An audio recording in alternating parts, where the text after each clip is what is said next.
Tudo bem com vocês? Vamos lá para a nossa segunda aula de revisão da IDECAM Concurso dos Bombeiros 2025, galera. Revisão de matemática parte 2, como eu havia combinado com vocês. E hoje a gente vai falar sobre a última parte do edital, os últimos assuntos, um pouco mais complexos como juros, como funções, beleza? Então fica ligado, porque a nossa aula de hoje vai começar agora, galera.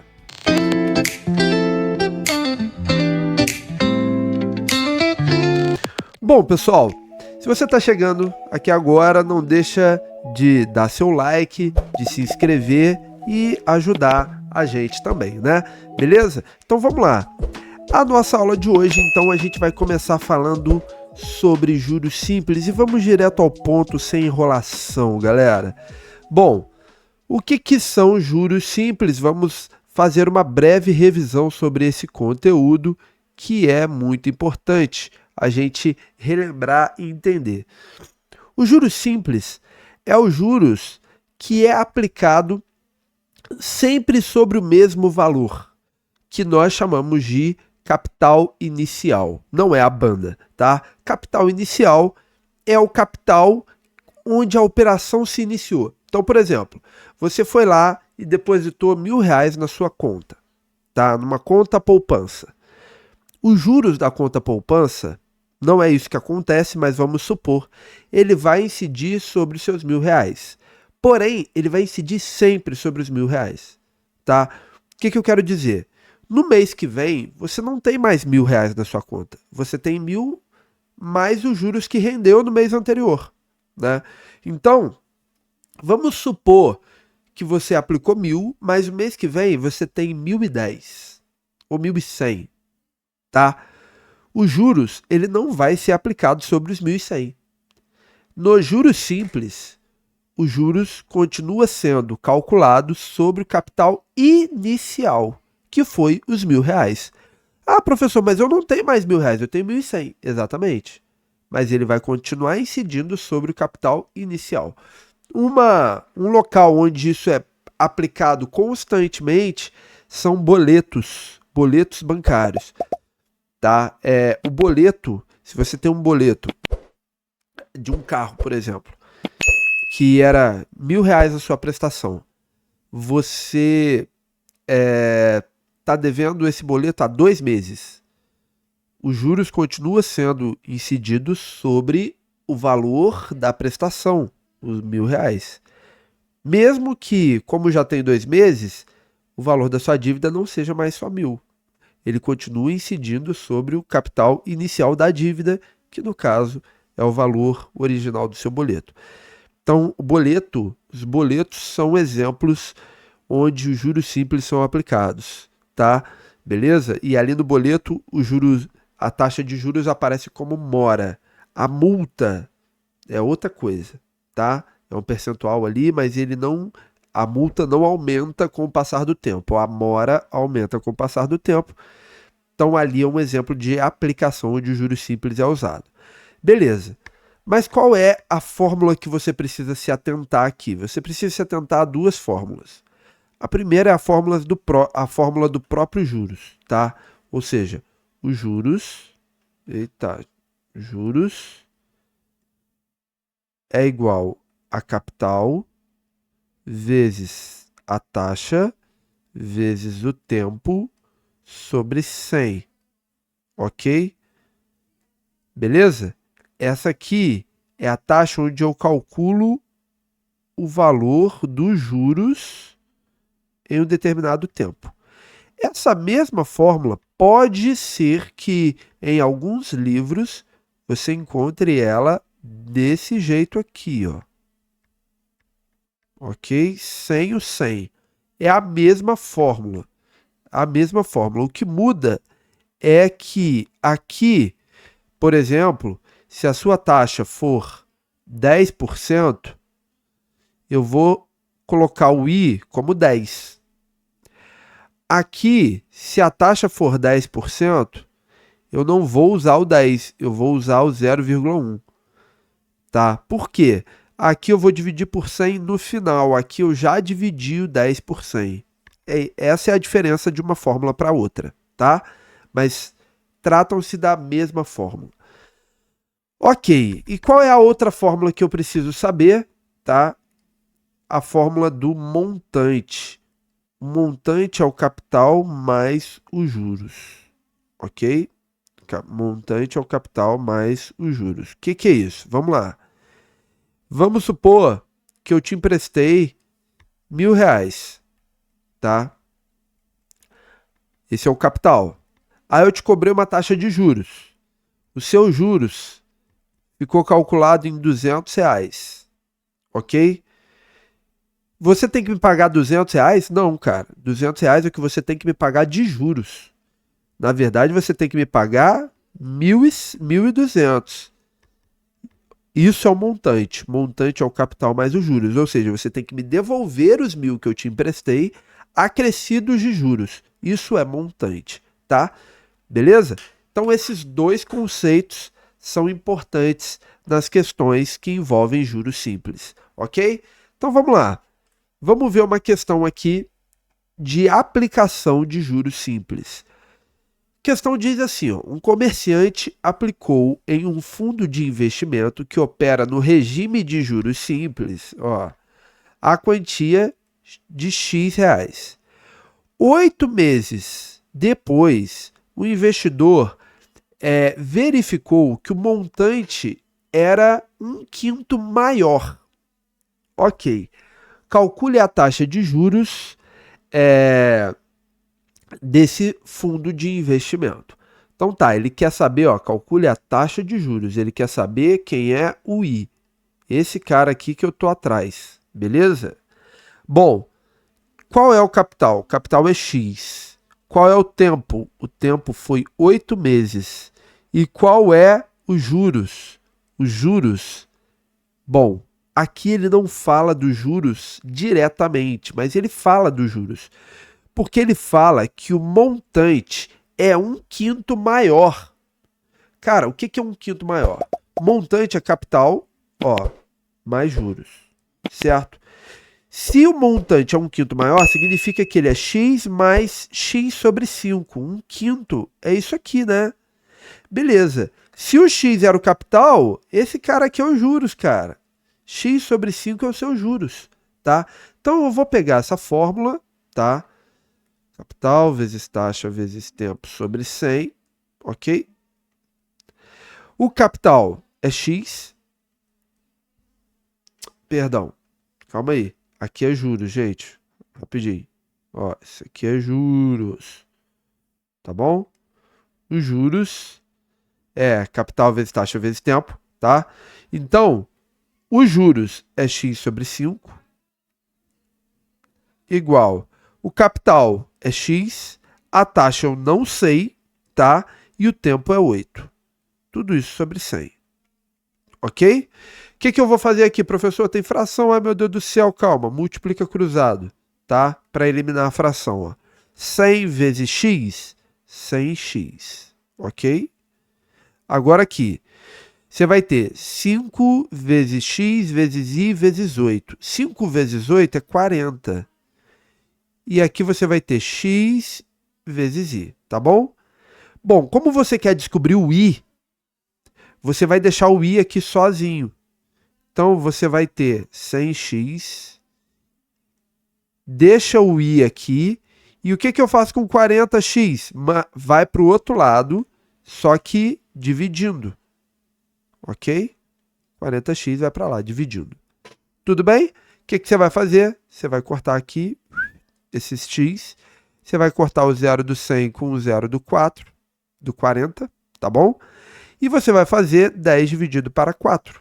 Quanto que é 10 dividido para 4? 10 dividido para 4 dá 2, que dá 8. Então, para 10 falta 2.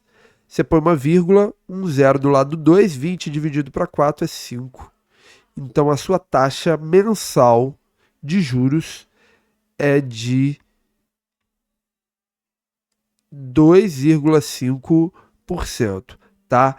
É isso aqui, ó. Letra A é a nossa resposta, Ok? Tranquilidade, tranquilidade. Perceberam? Qual é a dificuldade aqui? Que em algum momento nós tivemos duas letras. O que você precisa ficar atento? Qual é a sua incógnita? O que é incógnita? É o valor que você está querendo descobrir. A sua incógnita é o i. Então, por mais que você tenha duas letras, é o i que você está querendo descobrir. Então, é ele que você isola. Isolando o i, ó, entende que o i tem que ficar sozinho, antes ou depois do igual. Todo o resto, você vai mandar para o lado de lá. Se ele estava multiplicando, ele vai para lá dividindo. Tá bom? Beleza? Questãozinha resolvida. Matamos aí a questão. Show? Vamos lá para a próxima questão. Mais uma questão aí para gente de juros, galera. Lembrando, pessoal, você quer passar em concurso público? Cara, você quer destravar essa sua dificuldade matemática? Entenda, antes de mais nada, que estudar para matemática é resolver exercício. É resolver questão. Beleza? Então, fica ligado nisso, que eu trago isso aqui para você direto. Vamos lá. Um servidor da Câmara aplicou seu salário mensal de 3.200 em um investimento com taxa de 5% ao mês, sob regime de juros simples. Considerando um período de 4 meses, qual será o valor total obtido somente com juros? Olha, somente com juros. O que isso quer dizer?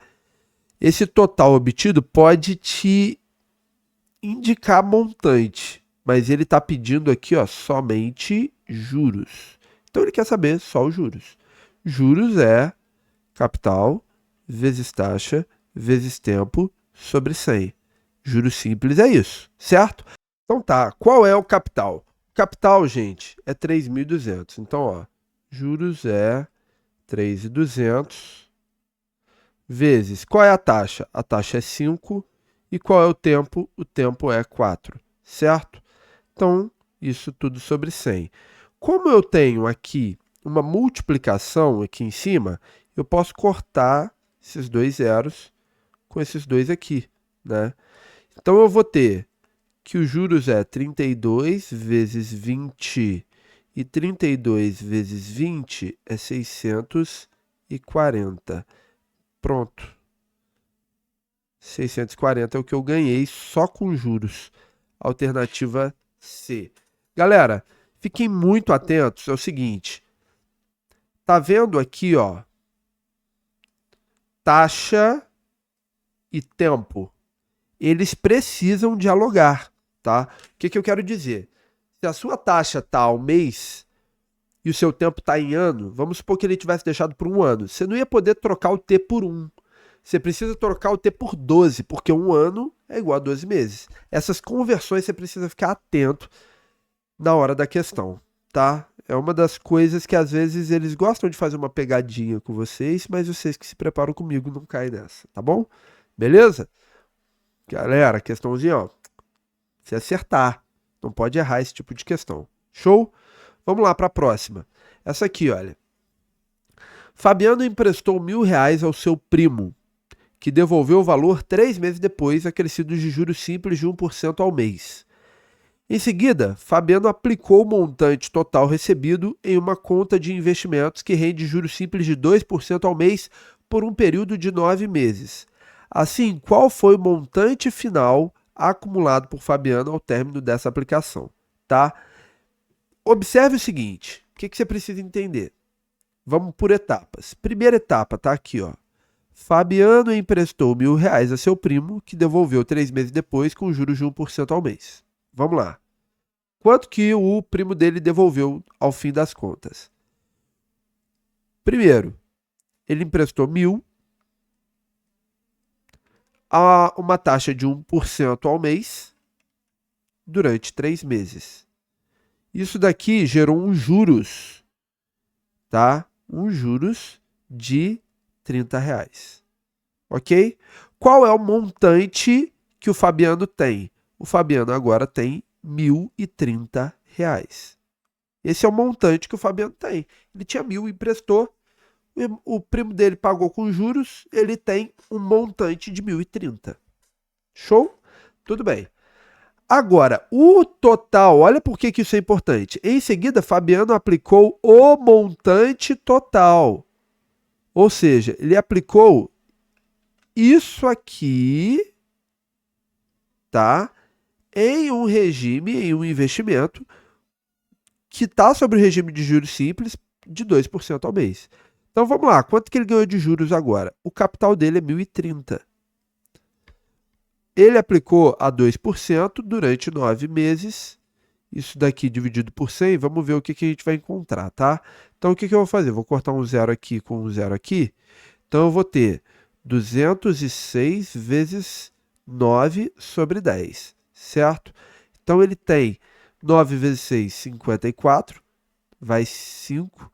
9 vezes 0, 0 com 5, 5. 9 vezes 2, 18. Isso daqui dividido para 10, nós temos R$ 185,40. Tá? Esse é os juros. Qual é o montante total? O montante agora é o que ele tinha mais o que ele ganhou de juros, que foi 185,40, né? Então, qual é o montante? Ele vai ter 40 centavos, né? 5 mais 0, 5. 8 mais 3, 11. Vai 1. Aqui eu vou ter 2 e 1. R$ 1.285,40.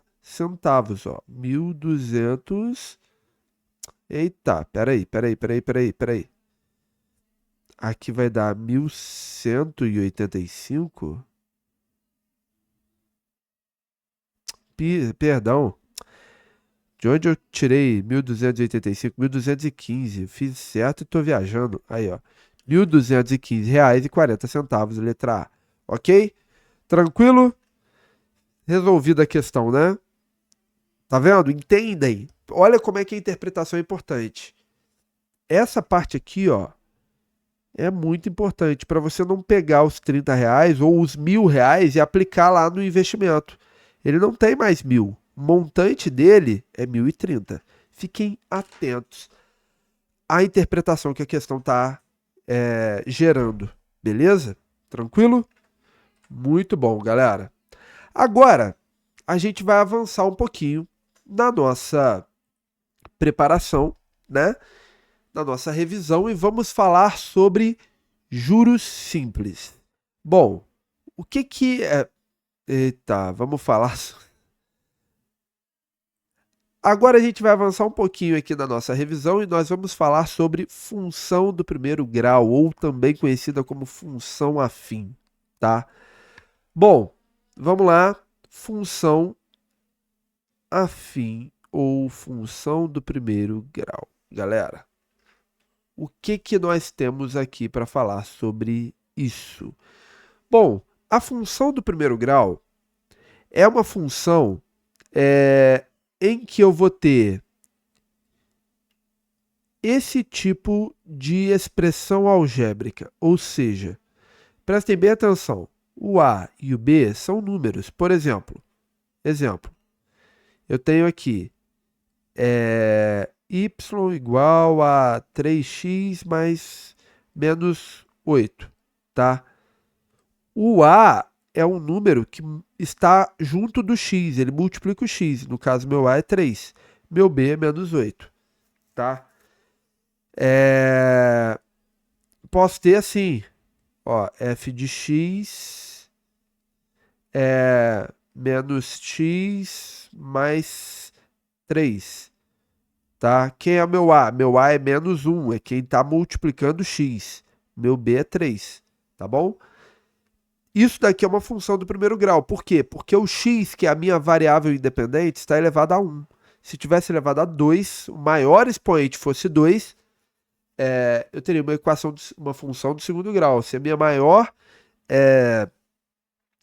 expoente da variável independente fosse 3, eu teria uma função do terceiro grau e por aí vai. Tá bom? Mas beleza. Isso é uma função afim.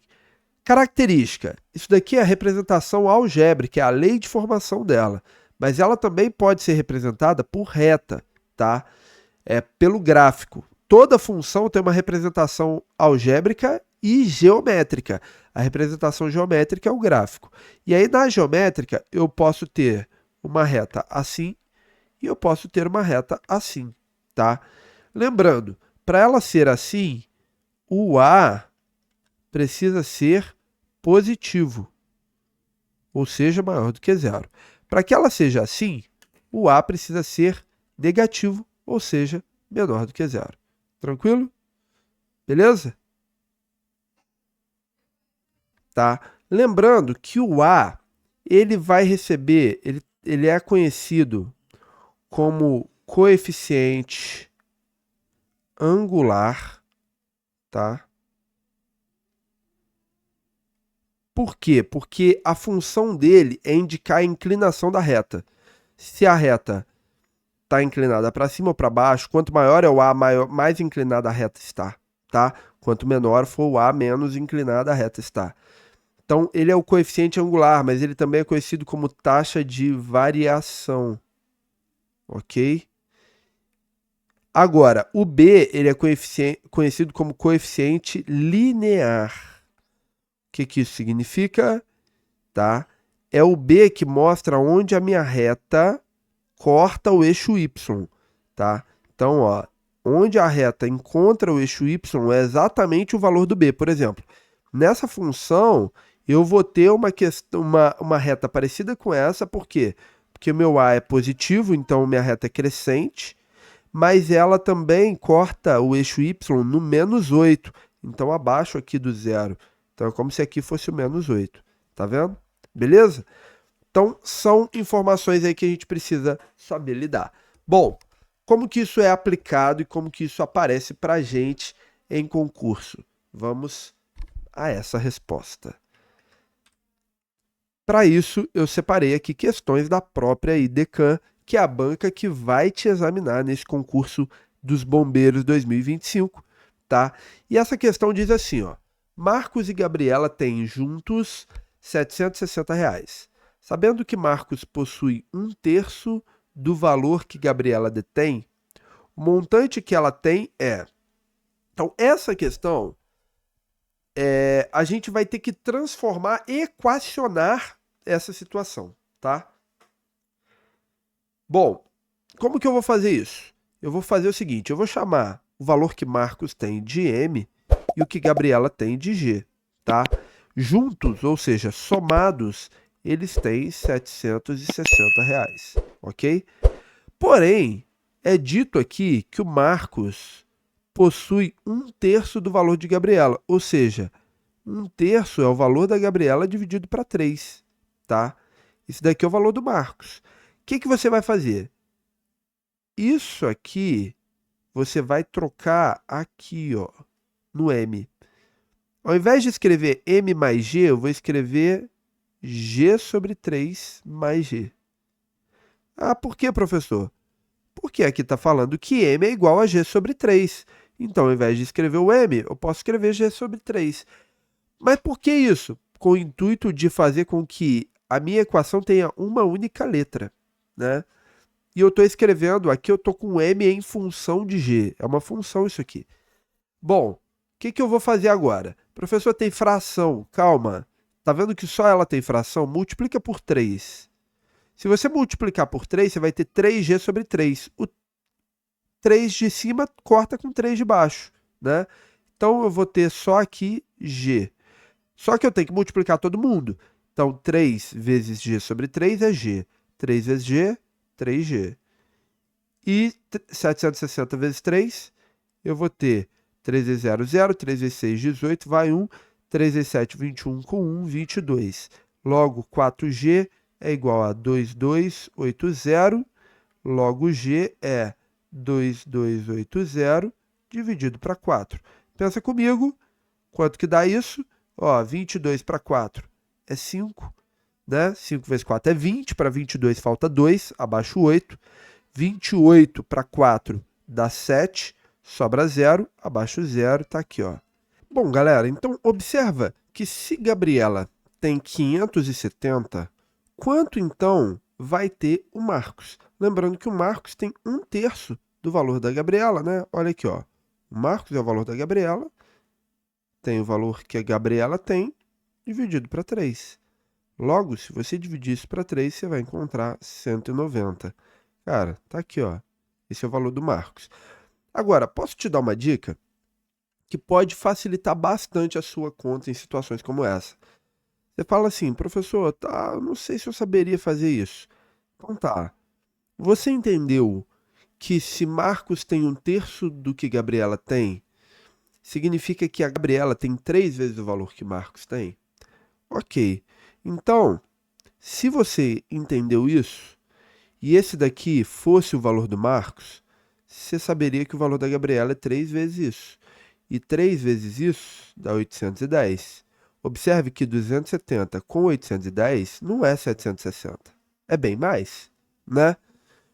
Se você triplicar isso, aí você vai encontrar 570. E aí, nós sabemos que os dois juntos dão 760, é a nossa resposta. Mas você vai ver que é o único. Esse daqui vai passar, esse daqui vai passar, esse aqui vai passar. O único que, se esse é o valor de Marcos, o triplo somado com esse valor vai dar 760 é a letra B. Então você poderia testar, sem ter que fazer nada disso. Porque, galera, passar em concurso, eu falo muito isso para quem faz o curso comigo, para quem é meu mentorado. Passar em concurso não significa simplesmente saber fazer todas as contas de matemática. Significa você ter estratégia, tá? Então eu te ensino como fazer. Agora, tem como ter estratégia até na hora de chutar, tá? Então, normalmente, muitas das vezes tem um caminho, não é sempre, mas muitas das vezes vai existir um caminho mais estratégico do que técnico, tá bom? Beleza? Então vamos lá, vamos seguir para a próxima questão, galera. É, Aqui na próxima questão, de próximo, diz assim, ó. Para calcular o custo de uma corrida de táxi, um taxista tem o valor fixo de R$ 19 e cobra R$ 2 por quilômetro rodado, ok? Bom, uma pessoa pagou no final da corrida R$ 44. Então, quantos quilômetros ela percorreu? Vamos lá.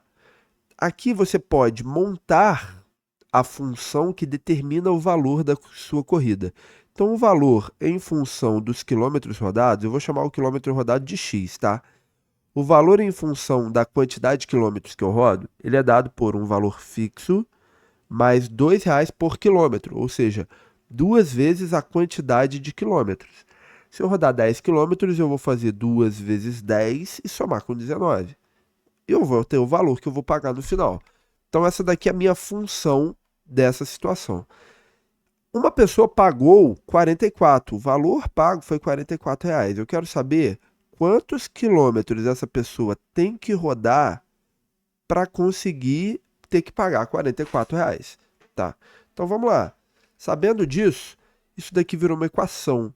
Uma vez que eu troquei o valor, o V de x por 44, virou uma equação. Então, a equação a gente resolve, equação do primeiro grau, isolando. Isola o x, então vai ficar ó, 44 menos 19 igual a 2x. Logo, 2x é igual a quanto? Isso daqui vai dar 25. Logo, x é 25 por 2. Logo, essa pessoa percorreu 12,5 quilômetros, que é a letra A. Essa daqui também existe estratégia. Ah, pô, não sei fazer isso. Cara, você entendeu bem a questão? Você paga 2 quilômetros por cada quilômetro. Ou seja, quanto maior a distância, mais você vai pagar. Só que 19, não importa se você vai andar 1 quilômetro ou vai andar 100. Ele é fixo, tá? Então bastaria você pegar isso daqui, multiplicar por 2 e somar com 19. Isso daqui, multiplicar por 2, somar com 19. Isso aqui, multiplica por 2, soma com 19. Isso aqui, multiplica por 2, soma com 19. Tá? Você vai ver que esse dá 44. Esse daqui, por exemplo, vai dar 39. Tá vendo? Esse daqui vai dar 21 com 19, daqui vai dar 40. Isso daqui vai dar 22 com 19, vai dar 41. Qual o único que deu R$ 44? Letra A, tá vendo? É muito simples. A matemática é mais simples do que vocês desenham, do que vocês pensam, galera. Pô, cola em mim, cola em mim. Vamos lá? Vamos seguir? Bom, seguindo aqui, próxima questão, olha. Lúcio e Cláudia foram ao restaurante e resolveram dividir a conta, cujo valor total era de 82. A conta foi dividida de tal forma que o valor pago por Lúcio era 12 maior do que o valor pago por Cláudia. Qual foi o valor que Cláudia pagou? Então vamos lá. Primeiro, eu vou chamar o valor que Lúcio pagou de L, tá? Então, o valor que Lúcio pagou foi L. O valor que Cláudia pagou foi C. O valor que um pagou mais do que o outro pagou deu o total da conta. Afinal de contas, a conta foi 82, ninguém teve que ir lá lavar a louça no final, tá? Bom, a conta foi dividida de forma que o Lúcio pagou foi, ou seja, é igual ao que Cláudia pagou mais 12, ou seja, foi R$ 12 a mais do que a Cláudia. Então, do Lúcio é o valor da Cláudia mais 12, tá bom? Beleza. O que que você vai fazer aqui? Se o L é igual a C mais 12, você vai pegar esse L, esse valor de L aqui, e vai substituir aqui, ó. Você troca o L por C mais 12. Então, C mais 12 mais C tem que ser 82. Logo, 2C é igual a 82 menos 12. Logo, 2C é igual a 70. Sendo assim, a Cláudia pagou 35. E essa era a minha pergunta. Tá aqui, ó. R$ 85. Beleza? Tranquilo? Esse é o valor que Cláudia pagou. Feito, né? Bom, questão simples, Decan. Galera, todas as questões, ó. Questões da banca que vocês vão fazer a prova dos bombeiros. Tem que dar valor nisso aí, galera. Tem que dar valor. Bom, vamos lá. Agora a gente vai falar um pouquinho de função quadrática na nossa revisão, tá? Função quadrática, o que que é a função quadrática? Pessoal, a função quadrática ou função do segundo grau é uma função que vai apresentar na sua forma algébrica esse formato aqui, ó. E vocês devem se lembrar, isso daqui lembra muito uma equação do segundo grau e tem tudo a ver de fato, tá? Tudo, tudo, tudo. Até as fórmulas que nós usávamos lá, nós vamos continuar usando aqui, tá? Então, o que que isso aqui, esse A, B e C quer dizer? Esse A, B e C são números, sendo que o A tem uma condição. O A, B e C pode ser qualquer número, mas o A não pode ser zero. Ah, por quê, professor? Porque zero vezes qualquer número, o A está multiplicando o x ao quadrado. Zero vezes qualquer número é zero. Então, se o x ao quadrado sumir, a equação não é mais do segundo grau, tá? A equação é do segundo grau quando o x, né, a minha incógnita, está elevada a no máximo 2. Se tiver elevado a 3, não é também do segundo, vai ser do quarto, tá bom? Vai ser do terceiro. Se for tiver elevado a 4, vai ser do quarto, e por aí vai. Então, só para vocês terem uma ideia, vamos relembrar. Se eu tenho uma função assim, ó, f de x igual a x ao quadrado mais 5x mais 6. Beleza. Quem é quem aqui? O A é quem multiplica o x ao quadrado. Você fala assim, ah, professor, não tem ninguém, é zero. Não, não é zero. Não é zero porque o x ao quadrado está aqui. Se fosse zero, ele não estaria. O número que está aqui é o 1, porque o 1 é o elemento neutro da multiplicação. Ou seja, como ele não altera nada, ele não é escrito, tá? Quando é uma multiplicação, quando é uma divisão. Então, o A é 1. O B é 5 e o C é 6, tá? Beleza? Agora, vamos pegar um outro caso. Vamos pegar um outro caso, tipo assim, y igual a menos 2x ao quadrado mais 10x, sei lá, menos 24, exemplo, tá bom? Beleza? Cara, essa daqui, quem é o A? O A é quem multiplica o x ao quadrado. O A é menos 2. Pode ser negativo? Pode, só não pode ser zero. O B. O B pode ser positivo, negativo, o que for, tá? Inclusive zero. E o C é menos 24. Tranquilo? Isso daí são dois exemplos de função do primeiro grau. Só que isso daqui é a representação algébrica da minha função do segundo grau. A representação geométrica de uma função de segundo grau é uma curva chamada de parábola, tá? Então, enquanto a função do primeiro grau, ó, tem uma reta, tá? A função do segundo grau tem uma curva. E essa curva é chamada de parábola. Bom, essa curva tem esse formato, tá? Ela pode estar aberta para baixo ou aberta para cima. Quem determina isso? O A. Se o A for negativo, aberta para baixo. Se o A for positivo, aberta para cima, tá bom? É muito fácil de lembrar porque se o A for negativo, a parábola está triste. Se o A for positivo, a parábola está feliz. É mais ou menos assim a ideia, tá bom?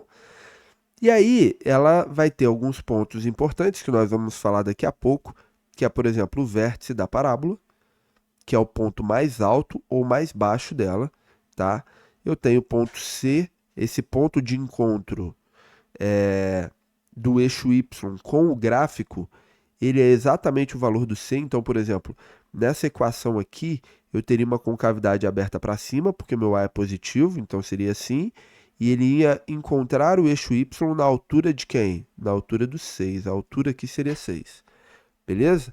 Então, cada elemento ali tem a sua função. É bem interessante. Eu vou até deixar um videozinho aqui sobre uma análise bem interessante, como você olhar para o gráfico e muitas vezes já conseguir matar qual é a equação que representa aquele gráfico. Eu vou deixar aqui um videozinho que eu preparei, é um shorts que eu fiz, muito curtinho e muito explicativo, muito claro para vocês, beleza? Vamos lá. A parábola tem alguns pontos que são muito importantes, tá? Primeiro são esses pontos aqui, ó, de encontro da parábola com o eixo x, tá? Aqui eu tenho o eixo x, né? O ponto de encontro da parábola com o eixo x são os zeros da função, também chamados de raízes da função, tá? Então eu posso ter até duas raízes numa equação, numa função do segundo grau, porque ela pode passar pelo eixo x duas vezes, tá? Como que eu acho os zeros da função? Gente, igualando a função a zero, porque aqui os zeros da função são os valores de x que fazem a função zerar. Ou seja, olha bem a minha função, ela vai caindo. Quando ela chega aqui, ela é zero. Mas qual o valor de x que fez ela zerar? Nesse exemplo aqui foi o 1 e o 6, tá vendo? Então, isso é muito claro para a gente. Esses pontos, os valores de x, onde o gráfico corta o eixo x, são os que nós chamamos de zeros da função. Então, a gente iguala a zero e faz uma equação de segundo grau, resolve uma equação de segundo grau, ou seja, usa o Bhaskara, ó, delta e Bhaskara, tá bom? E esse ponto aqui, que é o ponto mais importante da parábola, porque ele é o ponto onde a parábola muda de direção. Então ele é o vértice. O vértice também é chamado de ponto máximo ou ponto mínimo. Nesse nosso caso aqui, ele é o ponto mínimo, porque ele é o ponto mais baixo da parábola. Mas eu posso ter assim, ó, um ponto máximo. Ele é o ponto mais alto da parábola, tá bom? Eu consigo determinar o vértice, as coordenadas do vértice, ou seja, os valores de x e y desse vértice, sem desenhar o gráfico, basta usar essas duas fórmulas. O x do vértice é menos b sobre 2a e o y do vértice é menos delta sobre 4a.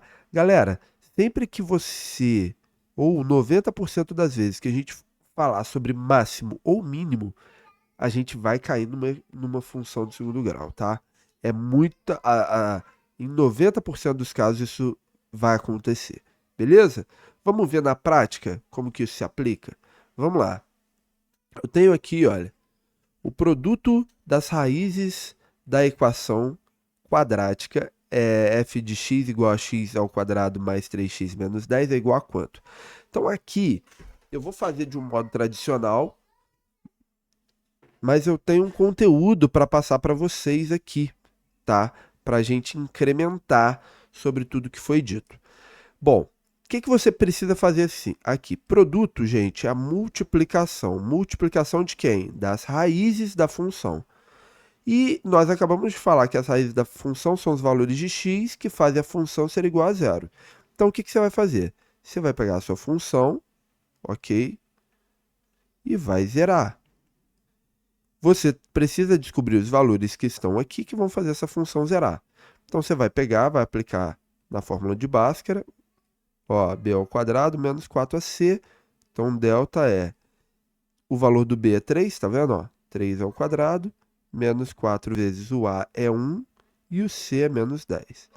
Então a gente tem aqui 9 mais 40, então eu vou ter aqui 49, beleza? Aí eu vou vir aqui para a fórmula de Bhaskara, que é menos b mais ou menos a raiz de delta sobre 2a, ok? Então x vai ser menos 3 mais ou menos a raiz de 49 dividido por 2 vezes 1. Então x é menos 3 mais ou menos 7 sobre 2. Observe, então eu tenho aqui menos 3 mais 7 sobre 2. Eu tenho 4 por 2, que é 2. Aqui embaixo, eu vou ter menos 3 menos 7. Eita, já estou botando o resultado final, ó, sobre 2. Então, eu tenho menos 10 por 2, isso é menos 5, certo? Então, essas são as raízes da função, mas eu quero o produto. O produto vai ser 2 vezes menos 5. 2 vezes menos 5, menos 10, alternativa B. Ok? Tranquilo. Agora, tem um jeito mais fácil que o senhor falou? Claro, tem. O que acontece? Quando você tem uma função, eu consigo descobrir a soma dessas raízes, das raízes dessa função, e também o produto das raízes dessa função, sem necessariamente saber quais são essas raízes, entende? Ou seja, consigo saber quanto que vai ser a soma e quanto que vai ser o produto, na verdade, sem saber quais são as raízes. Como? Existem duas fórmulas. A soma das raízes é menos b sobre a, enquanto que o produto é c sobre a. Gravem isso, tá? Essas duas fórmulas aqui, em alguns casos, elas podem resolver a questão para você, tá? E esse é um caso que ela resolveria. Por quê? Ele quer o produto. O produto é c sobre a. Quem é c? O c é menos 10. Quem é o a? O a é 1. E menos 10 por 1 vai dar menos 10. Olha lá, letra B, a nossa resposta. Tá vendo? Então você conseguiria responder isso sem ter necessariamente que fazer tudo isso aqui, ó. Beleza? Você conseguiria só fazer isso aqui. Show? Tá bom? Galera, você faz isso para complicar? Não, eu faço isso para te abrir um leque. Te abrir um leque. Ou você vai por esse caminho ou vai por esse caminho. O que não dá é para você ficar parado. Tem jeito de resolver, tá? Ok? Bora lá para a questão. Próxima questão também aí, ó, IDECAN, tá vendo? Banca que vai aplicar a prova para você. Diz assim, para implantação de uma torre de antena de celular, seria necessário um estudo, da localização devido à abrangência da radiação. O projeto da localização e do aspecto estrutural foi desenvolvido adotando o sistema de coordenadas cartesianas. As orientações seguidas foram que a primeira base fica a 1 metro do sistema, da origem do sistema. A segunda fica a 4 metros à direita da primeira base. A armação metálica que une as bases é parabólica. A altura máxima descrita pelo arco é de 4 metros. Então, a equação que descreve esta parábola é... Então, observem bem isso aqui, tá? Isso aqui vai ajudar bastante, é isso que a gente quer descobrir, mas vamos visualizar a questão. Isso vai ajudar a gente a entender o que está acontecendo. Olha bem, quando ele fala que o projeto foi desenvolvido num sistema de coordenadas cartesianas, ele está falando do nosso plano cartesiano. Está falando disso aqui, ó. Tá? Eles usaram um plano cartesiano para localizar a base e a torre, tá? Então, o que ele está falando? A primeira base fica a 1 metro da origem. A origem é onde os eixos se encontram. Então, a primeira base, vamos supor que ela está aqui, ó, tá bom? Essa daqui é a base 1, tá? A base 2 está a 4 metros à direita da base 1. 4 metros, então se aqui era 1 metro, aqui vai ser 5 metros, ok? Aí ele fala que a torre vai atingir 4 metros de altura e que ela tem um formato parabólico. Então, essa torre vai ser mais ou menos assim, ó. Mais ou menos isso. Bem mais ou menos. Bem mais ou menos, tá? Isso aqui. Pô, não ficou nada legal. Sou meio perfeccionista, galera. Pra isso aqui. Tento ser, né? Bom, beleza. Ele é parabólico. Isso daqui, vamos analisar, tá?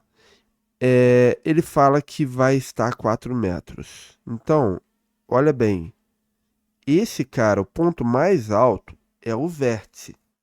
Esse cara aqui é o Y do vértice. Ele está a 4 metros de altura. A distância dele do solo é o Y do vértice. Mas, olhando para as raízes, você também consegue descobrir o X do vértice. Por quê? O X do vértice está exatamente no meio das raízes. Isso sempre, tá? Ele está sempre no meio das raízes. Então, qual é o meio? A metade, o meio do caminho entre 1 e 4, entre 1 e 5, é 3, perdão, né? É 3. Então, beleza. O que eu tenho aqui? Esse daqui é o X do vértice e esse daqui é o Y do vértice. Tá bom? Isso muito pode nos ajudar. Agora, vamos dar uma analisada aqui nas alternativas. Primeiro, observa, a concavidade está aberta para baixo. Lembra que quando está para baixo, o A é negativo? A parábola está triste? Então, observe, não pode ser a letra A e não pode ser a letra C. Não pode, tá? Eu vou ficar aqui entre duas questões, tá? Eu poderia analisar outras coisas, mas eu já vi que não vai alterar aqui. Inclusive, na dica, no vídeo que eu falei que eu vou botar para vocês dos shorts, teoricamente poderia ajudar, mas nesse caso, nessa questão, ele não vai ajudar. O que eu vou ter que fazer agora, tá? Eu vou ter que descobrir as raízes. Sim, as raízes. A questão, você fala assim, primeiro, você vai ver que nos dois casos, o x do vértice vai ser 3. O x do vértice poderia ser uma forma de resolver. Ou seja, o x do vértice é menos b sobre 2a. E eu sei que isso tem que dar 3. Aí você ia pegar a letra B, substituir o B e o A, ver se dá 3. Ia pegar a letra D, substituir o B e o A e ver se vai dar 3. O problema é que as duas vão dar 3. Tá? As duas. Então, não vai ser útil. Você vai pegar o Y do vértice e vai dar 4. Tá? Não vai ser útil, mas é um caminho. Muitas das vezes isso resolve. A solução aqui vai partir da raiz. Ou seja, essas duas equações têm raízes distintas. Como assim, professor? Eu posso ter uma parábola com a mesma altura máxima, com o mesmo x do vértice, só que mais fechadinha, tipo assim, ó. Posso ter uma parábola mais fechada, tá ligado? Que ela bate lá, só que ela é mais fechadinha. Pode acontecer, tá? Então, duas parábolas distintas têm a mesma altura máxima, mesmo y do vértice, mesmo x do vértice, só diferenciando as raízes. E é isso que vai acontecer aqui. Então, o que você vai fazer? Você vai pegar a letra B, tá? E você vai descobrir as raízes dessa equação. Menos x ao quadrado mais 6x menos 5 igual a zero. A gente vai calcular o delta, tá? Que é b ao quadrado, ó, que é b ao quadrado, menos 4 vezes a vezes c, tá? E aí aqui eu vou ter 36 menos 20, o delta é 16. A gente vai para a Bhaskara, que é menos b, mais ou menos a raiz de delta sobre 2a, tá? E aí aqui a gente vai ter menos 6, mais ou menos 4 sobre menos 2. E aqui nós vamos encontrar dois valores. Eu vou encontrar 1 e eu vou encontrar 5, tá? Moral da história, cara, Essa daqui bateu. Tem tudo para ser isso. Vamos analisar de baixo? Não. Ah, mas bateu é essa. Calma. Tá? Pode ser que a gente tenha seguido outro caminho. Mas o que que vocês vão perceber? Se eu fizer a letra D, ó, o delta, deixa eu pegar, copiar a letra D aqui, ó, y igual a menos 4x ao quadrado mais 24, x menos 32, tá? Então a gente vai ter aqui, ó, fazer aqui, ó, delta é b ao quadrado menos 4 vezes a vezes c, tá? Aqui a gente vai ter 24 ao quadrado, 24 ao quadrado, a gente vai ter 576, tá? 576, menos vezes menos vezes menos, dá menos. E eu vou ter 16 vezes 32, né? 16 vezes 32, a gente tem 512. E 512 menos 512 mais 576, a gente vai encontrar aqui, eita, 64, certo? Ok. Feito isso, já que o delta aqui é 64, vamos para a Bhaskara. A Bhaskara é menos b, mais ou menos a raiz de 64, que é 8, dividido por 2 vezes a, que é menos 8. Aí, olha a diferença. Eu vou ter menos 24 mais 8 sobre menos 8. Ok? Isso daqui vai dar menos 16 por menos 8. Isso dá 2. Ó, já não é essa. Eu nem preciso continuar. Eu não tenho raiz 2 no desenho original. A minha resposta, de fato, é a letra B. Tá? Essa é a forma que eu encontrei mais rápida de resolver essa questão. Então, galera, fiquem bastante atentos. Tem várias formas. Você poderia, um exemplo, era trocar um 1 no lugar do x e ver se vai zerar, tá? E aí você trocava um 1 aqui e você vê que não vai zerar, tá? Essa é uma maneira também de você fazer, tá? Então, existem alguns caminhos, isso que é importante, por isso que a prática e ter alguém que conhece de concurso te instruindo é muito importante. Então, vamos lá para a última questão. Bom, galera, aí por último, a gente tem essa questão aqui, para a gente encerrar essa parte de revisão. Vamos lá, ó. A função do segundo grau, y igual a x ao quadrado menos 4x menos 16, apresenta uma de suas raízes igual a 4. A outra raiz é, o que ele está querendo dizer? Raiz é o valor de x que faz a função ser igual a zero, certo? Então, um dos valores de x que faz essa função zerar é o 4. Porém, existe outro, e ele quer saber qual é o outro. Como que você vai fazer? Observa que a sua função ela não está completa. Tem um valor aqui que eu não sei, tá? Então, o que você vai fazer? Eu vou trocar o x por 4, tá? Ó, no lugar do x eu vou botar o 4. E eu sei que quando o x é 4, essa conta zera. Por quê? Porque o 4 é uma das raízes, tá? E aí, com isso, eu vou descobrir quem é o a. Vamos lá. A vezes 4 ao quadrado, eu vou ter 16a. Menos 4 vezes 4 é menos 16. Menos 16 igual a zero. Então, eu vou ter que 16a é igual a 32. Logo, a é 32 dividido para 16. Então, o a vale 2. Ok? Beleza, se o a vale 2, a minha função é isso aqui, ó. 2x ao quadrado menos 4x menos 16, tá? Bom, quando ele fala que ele quer a outra raiz, pensa comigo. Agora eu consigo saber quais são todas as raízes dessa equação, tá? Sendo que uma delas tem que ser 4. Eu quero saber a outra. Então eu vou igualar a zero para eu descobrir as raízes. E aí, ó, vou calcular aqui, delta B ao quadrado menos 4 vezes A vezes C, tá? Então, a gente tem menos 4 ao quadrado, que é 16, né? Menos vezes menos vai dar mais.